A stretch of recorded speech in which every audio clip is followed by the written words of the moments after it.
What is up, everybody? Welcome back to another edition of the Sheehan Show here on Sherdog.com.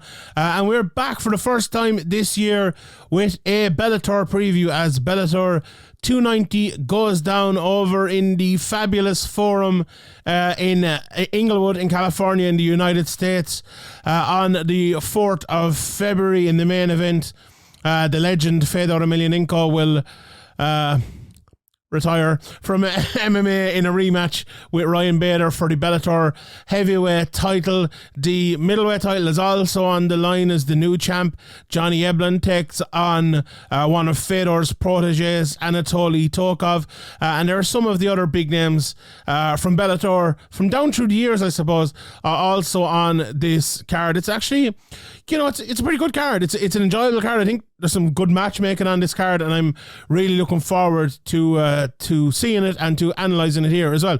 Before we get into that, just a quick word on Bellator. Obviously, I did my my review of the year, and if you haven't seen that on Sherdog.com, please check it out. You'll find it here on the YouTube or on the Sheehan Show Spotify or anywhere like that as well if you want to catch it on audio. But I talked about last year Bellator having kind of a year where a lot of things I think went wrong for them, and a lot of maybe small things in the grand scheme of things, but when they all kind of went wrong together, I think it turned into like a very negative year for Bellator. Now, I'll give them credit, like it wasn't necessarily their fault. Like a lot of it was good matchmaking that turned into boring fights, or maybe an injury or a no contest in a main event, which we see all the time. We've seen it in the UFC, and we see it regularly, so it's not just Bellator. But it feels like Bellator just had an inordinate amount of those last year, and had a kind of a lack of excitement in lots of different ways. It just felt as well like the bantamweight tournament, which has been fantastic, lost a small bit of luster maybe when Sergio Pettis got injured and fell out of it. So you have this tournament which is supposed to have the belt brought with it throughout it, and then, okay, it had the interim belt, but it turned around to something which was basically like a number one contender tournament, which is kind of a bit weird. Now, it's been fine, and it's been very, very good in terms of the fights, and I'll never ask for anything but good fights, but it's one thing, it's just a little bit of like the extra oomph you would get from that tournament has been lost, and I think Bellator or anything would kind of say that themselves. But that was for last year, just to kind of give maybe the scope of where they are. But for next year, I think it's a really big year for Bellator. A really big year because, we saw Ariel talking about the sale, and, we saw a lot of people in the last year talking about not knowing Bellator cards were coming up, or like the promotion not being what it once was, and all of these different sorts of things. I think they need to turn that around this year. The promotion needs to be better. The fights need to be better, which is not up to the fighters, I suppose. And it all needs to improve a little bit, and that can happen. It can happen, can turn around very, very quickly with good matchmaking and all of that. Now, you have to be honest here, and especially the main event in this. Is this good matchmaking? We'll get into it. The Irish card, is there great matchmaking on that? Not necessarily. I saw Chris Cyber talking about, I was supposed to fight Kat Zingano. All of a sudden, she's fighting Leah McCourt. What's going on there? So things like that are happening. Now, maybe they'll turn and there'll be good fights and all of that. James Gallagher was supposed to, everyone was like, oh, okay, he's going to be the Irish headliner or co-headliner. Suddenly he's fighting on the prelims in San Jose. Just some bizarre stuff as well. So are the signs great in terms of it turning around? Maybe not necessarily, but I think it's something, for the first show of the year, talking about Bellator, it's definitely something I wanted to touch on. Definitely something that I think with all of these shows, or maybe every second preview show or review show, maybe even if I'm doing them as well, it'll be something to talk about, something to kind of see how Bellator are going after what happened last year. And I suppose to start out, as I said, it's a good card, but with the main event that could leave us all feeling a bit glum, because it's Fedor Emelianenko in what is allegedly his last fight against a guy who knocked him out in seconds the last time they fought when Fedor was a few years younger.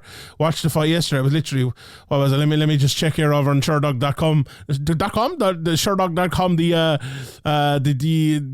the keepers of all things timed and all like that. It was 35 seconds. It fell faster. It fell faster than that. If something similar happens here, is this going to be a sad end to this? Because we saw last week Shogun retires, very, very sad. We saw Frank Yeager get knocked out a couple of times in a row, very, very sad. Now, look, the Glover one was a little bit different. That was maybe not necessarily a happy ending, but, you know, he put in a good effort, got to the end, put in a tough fight, and he goes, I'm too tough for this shit, walked away from it. If something like that could happen to Fedor now, it could be a very, very inspiring, or if he got the win, it could be massive as well. But is that plausible? Is that a big thing? We will get to that in a second. So we'll get into the card now, because I want to talk about Fedor Emeliankenko. Now, usually I would start these previews by, you know, previewing the main event, going from top to bottom, bottom to top, or whatever. But I think it's better off today to start talking about Fedor Emeliankenko, because this card is built around Fedor Emeliankenko. Obviously, you know, they wanted it to be in Moscow.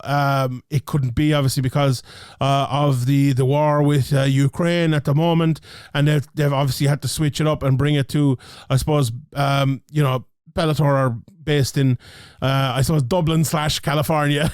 These days, more San Jose, but this is in the forum where they've done a lot of big cards over the last while. So he's over there with his teammate, I suppose, in tow as well in the co-main event. And like Fedor's career is one, I think, over the next while. You know, I'm recording this a little bit early, obviously, but over the next week, I think Bellator, and especially the last few days, they need to really pump up Fedor as much as possible and talk about this in the way it needs to be talked about, as this is one of the greatest fighters of all time in his swan song, his last ever fight. You know, we could talk about him recently, you know, and he lost that fight to Fedor, but Fedor Emeliankenko, but he's won 4 fights around that. You know, beat Tim Johnson, which I didn't think was going to happen. Knocked down Rampage, obviously beat Sheehan, beat Frank Mir as well after the Mitrione loss. But, you know, after that initial retirement back in 2012, when he famously came back against Jadeep Singh in 2015, he's only really had 2 losses. So it's not exactly as he's come back and, you know, it's been an embarrassing time for Fedor. So I think that has been good for the latter part of his career to be kind of like that. But for the start of his career and the main part of his career, okay, well, you know, he had the middle part with the Verdum, Bigfoot Silva and Dan Henderson, 3 losses in a row when he got to Strikeforce. But like before that, beating Andrei Arlovsky, beating Tim Sylvia in Affliction, to kind of prove that, okay, I can beat these former UFC champions as well, after going on such an almighty run on Pride inside and outside of Pride. You know, fighting Bodog and other places as well, but, you know, beating Mark Hunt, Mark Coleman, Mirko Krokop, Big Nog, Kevin Randleman, Mark Coleman, Gary Goodrich, you know, just the names go on and on and on down through the years. Babalu and many, many others. Ricardo Arona, who's a very underrated fighter as well. You know, going on that, what was a 20-fight win streak or whatever it was absolutely amazing. And like, if you think about it, at heavyweight, unheard of. And for a guy that isn't that big of a heavyweight as well, it just showed the skill set that Fedor had and, you know, has, I suppose, in certain aspects. Was brilliant for the time, was far ahead of where he was at the time. And, you know, he's now 46 years of age, was never able to get that UFC bout that everyone really, really wanted. But he is by far and away the most successful, the most highly thought of GOAT outside of the UFC. You know, there's some great guys in Bellator at the moment. We'll analyse them at the end of their careers and see where they are in comparison to Fedor, you know, the likes of Patricio and AJ McKee and others. But Fedor is that guy. He's an absolute legend of the sport. You know, for someone who is 16 years younger than Fedor, and here in Ireland, I didn't get into it until I was 18, 19 years of age. You know, he was obviously fighting for a long time before that, you know, had most of his career before I even heard of MMA, you know. to be able to go back and watch them Pride fights, to see clips of him, to hear people like Josh Gross and other people here on Sherdog as well talk about him, it's absolutely fantastic. And I think a big part of MMA as well, we need to respect our heritage. We need to respect our elder statesmen and women in the sport. And if you don't respect Fedor, you're not respecting the elders of our sport and the legends of our sport. And, we can talk and we can always have a discussion. Is he the best heavyweight? Is he not the best heavyweight? Is he the best fighter? Is he not the best fighter? But it doesn't matter, right? At the end of the day, he's an absolute great, whether he's the best, second best, 10th best, 50th best, an absolute legend of the sport and a great.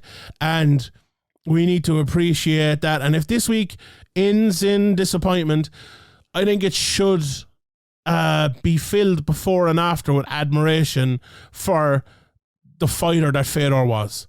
An absolute, before his time, skilled barbarian of a fighter, an absolute legend. So Fedor, if you're watching, shout out. But I couldn't speak highly enough of him. As someone, I'm sure, as I mentioned, Josh Gross and others as well, who've been around the damn site longer than me, could talk better about the intricacies of all of it. I'm definitely someone who's gone back and watched it and very much enjoyed it, but appreciated it as well. And for new fans of MMA, for you it might be John Jones, or for you it might be, Rashad Evans or Matt Hughes or someone that you missed out on in real time, but there still is the opportunity to go back and appreciate him. I remember I did it with Sakuraba once, and I was like, God almighty, this guy. Like, sometimes we think, MMA 20 years ago or MMA 15 years ago, it's a different sport to what we have today. In many ways it is, but then you go back and you watch some of Sakuraba's fights or Fedor's fights, you're thinking, like, these guys in their prime, fighting the way they are, could have success in certain ways today. And obviously the adaptation to the game as well would be a damn sight different. And to think, like, if Fedor adapted to the game today and fought, even a more heavy wrestling-based game or sambo-based game along with his fucking rapid hands for a heavyweight, could he not have success? Like, you look at some of the guys, like, let's say, look at the likes of Derek Lewis, who has great success as a heavyweight over the last while, or Curtis Blades, or other guys like that who have climbed their way up, or Pavlovich at the moment and others. Like, you're telling me a prime Fedor couldn't do what those guys are doing, or even better, and in some cases much better, and climb to the top or near the top of that heavyweight division in the UFC? Absolutely he could. Without a shadow of a doubt he could. And we need to respect him for that. But to the fight, and this is where we change, because I was there talking for the last 5 or 10 minutes or whatever about the career and the legendary status of Fedor over 20 years or whatever it is, but now we must talk about 46-year-old Fedor, and I'll get into the preview of the actual contest itself. And it's very hard to see this going anyway but a Bader win. At this, like, the thing about Bader as well is, if you've seen him recently fighting at 205, he's looked old. He's looked like, and Bader's been around a long time. He's 37 fights. That is a lot of fights to have, especially when you come into the UFC pretty early. You went over to Bellator, you've been going up and down weight classes. A lot of wear and tear in Ryan Bader, and when he is at 205, it shows. Doesn't show as much at heavyweight. I remember during his last heavyweight fight, or the one he came back up to, was it the Moldavsky fight maybe, I was like, his family should be feeding him Kit Kats and stuff, so he never goes back down to 205 again, because at this stage of his career, he belongs at heavyweight. Now, the one thing you could say, if you are Fedor, if you're looking for a winnable outcome for Fedor here, maybe push that pace on him early and try to turn it into more of a light heavyweight fight where you are moving fast and throwing fast. We saw what happened. Did he kind of do that the last time? I think he kind of did. And what happened? He got left hooked into oblivion and knocked Spark out. So that's easy for me to say, or easy for himself to think he's going to do, but to actually be able to go out and do it is a very, very different thing. Like, you look at Bader, I mentioned that left hook. He has that kind of the jumping stance, I would say it, where he is always looking for something. He's always looking for that left hook, always looking for the jab, always looking for the right hand down the middle, and then a takedown as well. If it presents itself, he will absolutely take it. When he gets to the ground, he's very, very heavy on top. You know, his background in wrestling is well told, I suppose, at this stage, and he's very, very, very, very good at it. For Fedor, then, look, we know what Fedor's been like down through the years, the combat sambo artist who can wrestle and do jiu-jitsu and strike and all of that. I don't think he'd be taking Fedor down necessarily. No, maybe it's a tactic that would be useful in a fight like this. I don't think so. What Fedor has been doing recently, and I think what he will do again here, and look what he's done throughout most of his career, let's be honest, is come out with those wild, fast hands. Like that last fight against Tim Johnson, I was expecting Tim Johnson to win that fight, I'll be honest. But the speed is still there for Fedor. The power never goes, but that speed is still there for Fedor in his hands. Now, is it there in his movements, or is it there all around against someone like Fedor? You know, I don't think so. Honestly, if this goes 10, 15, 25 minutes, I think this is a Ryan Bader fight all in all. The cardio is going to be better. The athleticism and speed and all that is going to be better. But the hand speed, Bader is very accurate and throws that lovely left hook. As I mentioned, the left hook is probably the shot that's going to land again, if we're being honest. But Fedor, I don't think there's anyone still to this day nearly in that heavyweight division in Bellator that throws the speed of combinations that he does.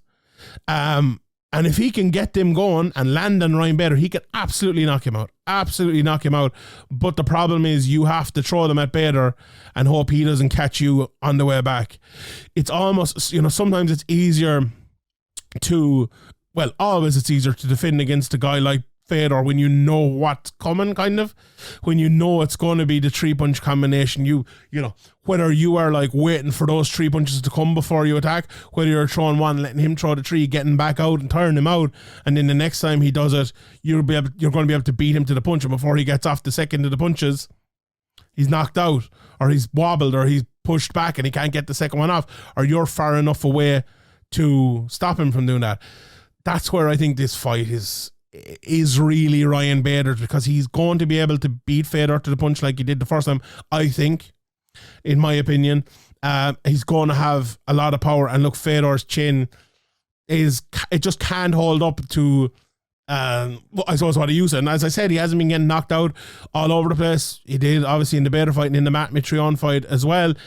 But like, look at Bader and Matt Mitrione. They're younger, really fast, athletic guys. And it's hard not to see it going that way again. Now, having said that, right, what did I say? 35 seconds. This one, the Matt Mitrione one was almost a double knockout. So it's not as if like he's getting taken apart by these guys or anything. But you would feel though that the longer it goes, maybe he would get taken apart at this stage of his career. But I'll give my picks for these fights. Bader has to be the pick here, and I'm a fan of Ryan Bader. I like him, but I think a lot of people will be praying Fedor can do it for one last time, leave that heavyweight strap on the floor, and maybe Bader can fight against one of the guys on the undercard who's fighting here as well. We might as well talk about that fight just while we're on the heavyweights. Steve Mowry against Ali Isaev. I broke the news of this fight, if I'm not mistaken. And do you know what? I think Bellator know that I'm a big fan of Steve Mowry, and that's probably why this happened.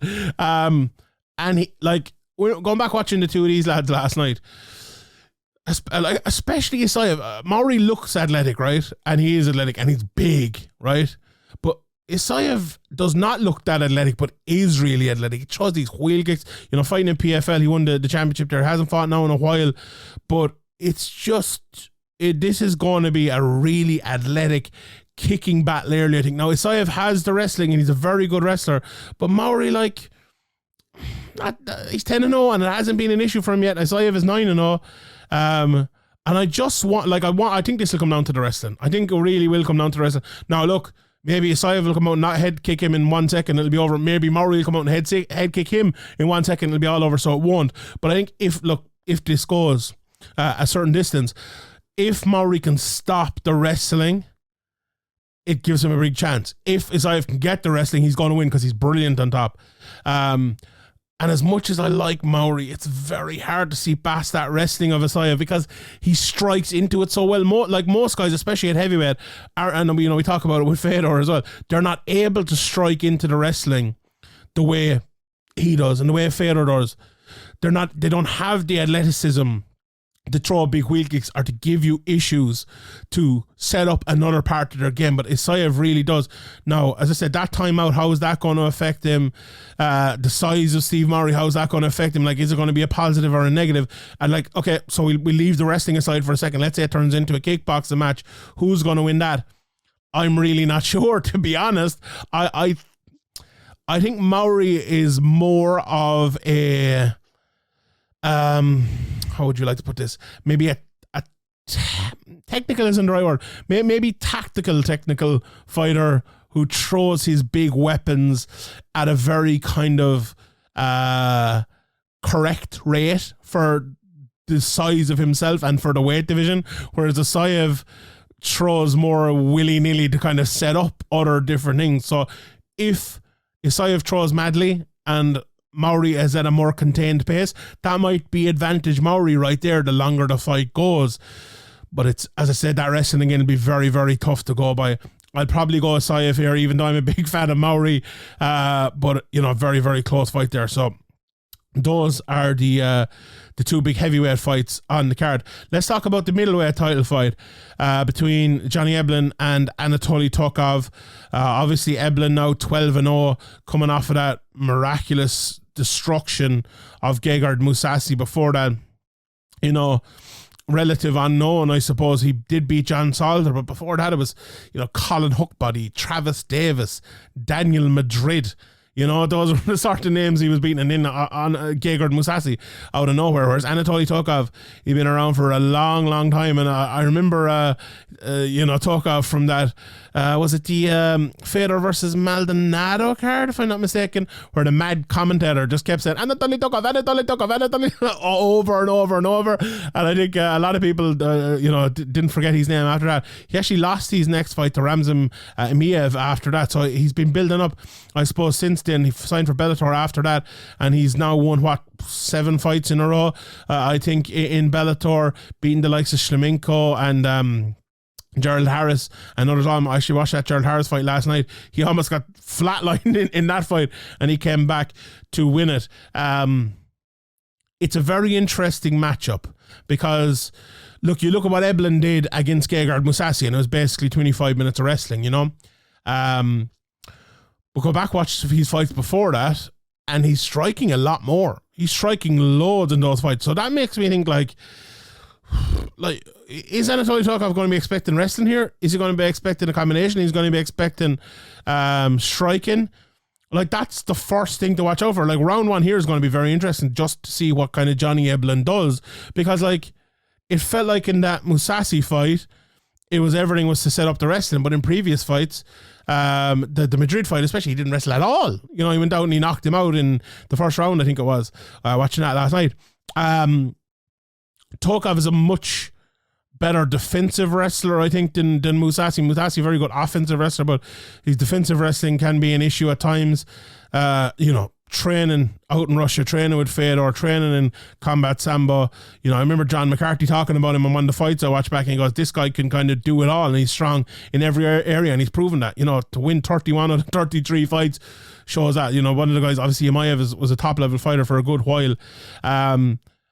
I think this is a very interesting fight because you look at it, like there's an argument to be made that at the moment that Johnny Eblen is the best middleweight in the world. Like, I would probably pick him to beat the UFC champion and the guy fighting for the UFC championship next. They are 2 kickboxers, but not to go full like American wrestlers or unbeatable and stuff, but he is a very, very, very good wrestler. But he's fighting a Russian here who can wrestle and who can do sambo and who can strike. Very even matchup. This is a very even matchup. Both have knockout power. I would say Anatoly Tokov has the advantage in terms of his all-around kickboxing and striking ability. He has massive power, but we haven't seen much of Eblen's power, but when we have seen it, this guy can hit like a tank. the left hook again is really, really good. Like that power left hook. And as I said, he's one of these guys as well that I feel like sometimes I think he struck in fights just to practice because he knew his wrestling was there. And then when he needed it against Musasi, he just brought it back out and used it. That's high level stuff. That is very, very high level stuff there. And then you look at Tokov, like his game is all about constant movement and feints, changing levels in small ways. And not changing levels for takedowns, but changing levels for strikes. Good wrestling, good takedown defense. This, to me, like a lot of people are probably thinking here, Johnny Eblen took the belt off Musasi. He's going to be pretty much unbeatable now against a lot of these Bellator middleweights. I don't see it that way at all, even though he is very good.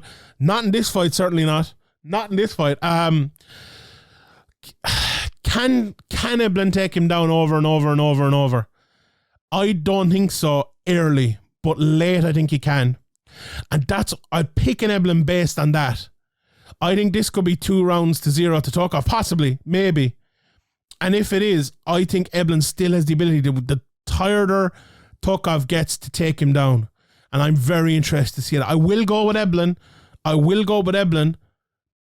But mark my words on this one. This will be a close fight. I could see this being a split decision or something like that. I really could. I might be far off, but looking forward to this. We'll run through the rest of the card. It is a very, very good card, but those two, especially in the heavyweight fight, to me are the kind of the standouts. Another standout is Sabah Homasi and Brennan Ward. We saw my guy Gerbaka Hitman talking about this one. Look, Brennan is a guy who's been around for a long time in Bellator, and you could say the same, I suppose, for Sabah Homasi. Two guys who go out there and will bang. This is a guaranteed banger, I think, and that's all you need to know about this. I'm really looking forward to it. A fight I like as well. This is at the welterweight division as well. There's 3 welterweight fights here in a row. Lorenz Larkin against Mukhamed Berkhamov. Watch a bit of Berkhamov. Obviously fights out of southpaw. He does take a shot, but he's insane strength on top. He likes half guard, he's very good chain wrestler, good ground and pound and submissions as well. He's fighting Lorenz Larkin, who's been around for a long time. I suppose, you look at his 7 losses and you see the names who he has lost. Paul Daly, Douglas Lima. Tumanov before that, Brunson, Philippou, Tavares. Very rarely he actually gets beat by, say, the wrestler. Like, he fought Neal Magny, who would probably want to wrestle him. Koreshkov, who would want to wrestle him a bit. Carvalho would probably want to be wrestling him a bit. He hasn't fought the loads of them down through the years, but I think this is an interesting fight because, Lorenz is a guy who you think of every time he fights, he should be in Bellator title contention. But every time he fights, he also comes in up against a very, very tough guy who has the possibility to beat him, but yet they rarely sort of do. Do you know what? Like Lorenz, the one issue I would have for him is 36 years of age, and the no contest that happened the last time. He hasn't fought since the middle of last year. Before that, then it was the middle of the year before. Then it was 2019. Might be a bit of an issue. So I think I'll just about go for Berkhamov in this. The other welterweight fighting is Neiman Gracie against Michael Lombardo. Watching Lombardo, I was very interested in him. Do you know what? He reminds me of Wonderboy a bit, not in the way he fights, but in the way he looks. He's like, if you change his face, it'd be Wonderboy. He's has the same body as him. He throws punches but he doesn't kick like him or fight necessarily like him, but he does throw his hands a little bit like him, but in more of a boxing style. I really like his style as well. Hands up, wades in with technical strikes. Looks a very good athlete, as I said, like Wonderboy. And the variety of punches to me is what's the best thing about Lombardo. Just watch his jabs. There's a few of his PFL fights up on YouTube. He throws 3 jabs to 3 different places in one sequence. You never see that in MMA. Never. He's fighting Neiman Gracie. It's going to be very hard for Gracie to deal with. He's a guy who likes to throw jabs himself, but likes to clinch up, obviously take guys to the ground and submit them. The way I look at this fight is, I think, Lombardo has been taken down, and it's not the best part of his game, and he does give up the clinch an awful lot. But if he's done nothing but worked on that clinch, in camp and can break off from it. And I think he's fighting out of ATT as well. I mean, just checking in, he is. Like, if he was preparing with Johnny Eblen for this coming up to it and was, working on his wrestling and can break away from it, I think he will beat Neiman Gracie standing. And I'm not sure what the price will be in this. I think maybe Gracie could be the favourite based on his name, based on what he's done. But I like Lombardo, and I think I'm picking him for that one. So very interested there. We've Henry Corrales then fighting Akhmed Magomedov. This is his second fight on Bellator after fighting in the middle of last year. He was fighting over in Brave, undefeated fighter, who is, very, very good on the ground. Will take you down, submit you, 5 wins by submission. And 4 decisions, never knocked anyone out yet. But Henry Corrales in, we know what type of fighter he is. We've seen him for a long time, 36 years of age now, but rapid hands, big KO power, can finish you on the ground as well. But I think he'll be trying to stay off the ground. I remember analysing his fight, Vladislav Pavlyuchenko, and thinking, like, this guy is really good takedown defense if he can keep it at a distance, which I suppose is self-explanatory. That'll be the key here. Again, there's no fooling anyone in this. I'll go with Corrales, but with no big confidence, I suppose, in it. The undercard in is pretty good as well. I'm not going to give all my picks for this, but I think one is very interesting. Look, Matt Rohskopf is coming back against Christopher Gonzalez. It'll be interesting to see how he goes. Karl Albrektsson is coming in here against Grant Neal, who I think is ranked at the moment. Albrektsson lost to Karl Moore last time out. Karl Moore gets a guy in his fucking second fight outside of the rankings, and Albrektsson is in against Grant Neal. Bizarre stuff altogether. Fun fight between Alejandra Lara and Diana Avsaragova. Kind of a step up, I think, there for for Diana. I'll just call her. Lara is only 9-6, but still it is a step up in their 6th fight. It'll be interesting to see it. She looks like she could be a star from Bellator. They've pushed her from the very, very start. Really good fight as well. Darrion Caldwell, the former champion, against Nikita Mikhailov, who came into Bellator with a really good win over my countryman Brian Moore, and then had a win over Blanchot the second time out after that. Lost to Barzola, who's one of the top fighters in the world in Bellator, and is a big test again here against Darrion Caldwell. What a fight though for Darrion Caldwell as well. Still we look at him, he's 35 years of age, been around for a while. He's lost 3 in a row, but it's Higo McKee and Barzola. This is a real big fight for both of these guys. If you go 4 in a row for Darrion Caldwell, will Bellator be in the Caldwell business anymore interested? And Mikhailov loses, it could be a tough road for him as well. A big step up again, and this is kind of what this card shows. I think Jalen Bates, he's second on Jernel Lugo, who had a great fight here with Brian Moore over in Dublin and was on the right side of a close decision there. But, Bates has been kind of running through a lot of people here, and he's opening 6th fight, 4 submission wins there, very good on the ground. Lugo is more of a good technical striker, so I'm sure we know which way that's going to go there. Do you know what? I don't know. Maybe I'll give my pick as Lugo on that one. And then a couple of the up-and-comers on it. Peter Ishiguro against Isaiah Hockett. Ethan Hughes against Yusuf Karkaka as well there. So, good fight night. Looking forward to it. It should be fun. And, a good way to, I suppose, to start Bellator off. And then we're off to Dublin at the end of February. And a lot of sleepless nights and a lot of fun for me, but looking forward to it anyway. All right, I will leave it there. Enjoy the fights this weekend. My name is Sean Sheehan for Sherdog.com, and I'll see you all next time.